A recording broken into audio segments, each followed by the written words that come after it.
Kisah dari Provinsi Nusa Tenggara Barat. Tiap tahun pada bulan Februari hingga Maret di Pantai Kuta terjadi festival Bau Nyale. Ini adalah acara adat suku Sasak untuk menangkap cacing-cacing laut. Dan dalam bahasa Sasak disebut nyale. Nyale ini akan keluar tepat pada tanggal 20 bulan ke-10 menurut kalender suku Sasak. Menurut pemangku adat suku Sasak, nyale ini ada hubungannya dengan legenda Putri Mandalika. Bagaimana ceritanya? Mari kita simak dalam cerita berikut ini. Pada zaman dahulu, ada kerajaan yang bernama Kerajaan Tonjeng Beru. Kerajaan tersebut tidak jauh dari pantai. Raja Tonjeng Beru dan permaisurinya Dewi Seranting memimpin kerajaannya dengan adil dan makmur. Rakyatnya pun hidup aman dan tentram, dan kebahagiaan rakyat dan keluarga istana bertambah saat dilahirkannya gadis berparas cantik yang diberi nama Putri Mandalika. Nama yang diberikan oleh Raja Tanjung Beru. Dan hingga akhirnya Putri Mandalika pun beranjak dewasa. Selain cantik, Putri Mandalika juga memiliki tabiat yang luhur. Dengan kecantikan parasnya, berita tentang kecantikan paras Putri Mandalika dan kebaikan hatinya tersebar hingga ke berbagai kerajaan. Sehingga datanglah satu persatu sang raja untuk melamarnya, untuk dijadikan permaisuri. Karena banyaknya pelamar yang datang, Raja Tanjung Beru mengadakan rapat bersama keluarga kerajaan. Lalu Putri Mandalika pun tidak langsung memilih siapa yang menjadi pangerannya. Lalu Putri Mandalika pun menemui semua pangeran yang melamarnya untuk mengetahui siapa saja pangeran yang akan melamarnya. Setelah itu, Putri Mandalika pun menginstruksikan kepada para pangerannya untuk datang pada tanggal 20 bulan ke-10 menurut kalender Sasak.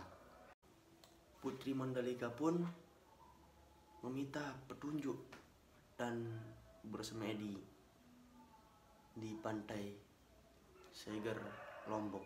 Putri Mandalika sepertinya tidak ingin gegabah ingin memilih sang pangeran, karena nantinya akan ada pertumpah darahan di antaranya. Setelah selesai bersemedi, Putri Mandalika pun bertemu dengan kedua orang tuanya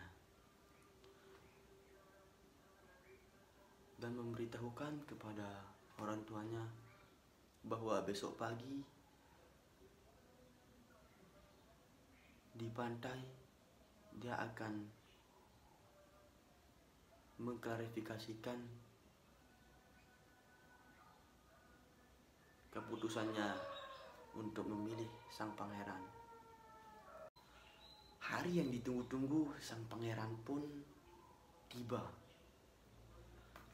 Menunggu jawaban atas sang Putri Mandalika, siapa yang akan terpilih menjadi suami atau pangeran dari sang putri Mandalika tersebut. Belasan pangeran pun sudah menunggu dengan rasa tak sabar, ingin mengetahui apa keputusan dari sang putri. Tidak hanya pangeran yang penasaran dengan jawaban sang putri Mandalika,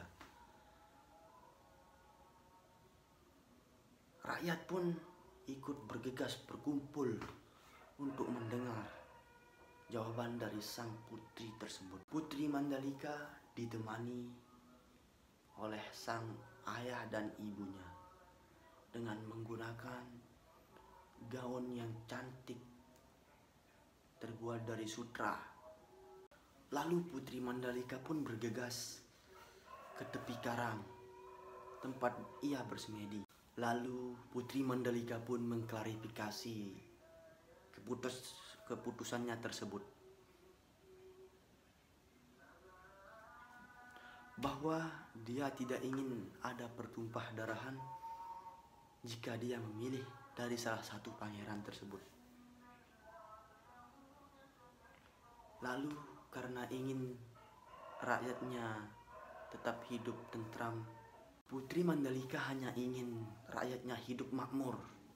Dan Putri Mandalika pun seakan-akan berkata, "Aku pun menerima semua lamaran kalian." Lalu setelah itu Putri Mandalika dijemput ombak yang besar. Dan setelah itu para pengawal dan para rakyat turun ke laut untuk mencari Putri Mandalika. Akan tetapi Putri Mandalika seakan-akan hilang tanpa jejak. Lalu setelah itu sang putri sudah memutuskan untuk lebur dengan sang lautan. Dan setelah itu datanglah hewan kecil dan banyak. Dan itu pula disebut dengan Nyale.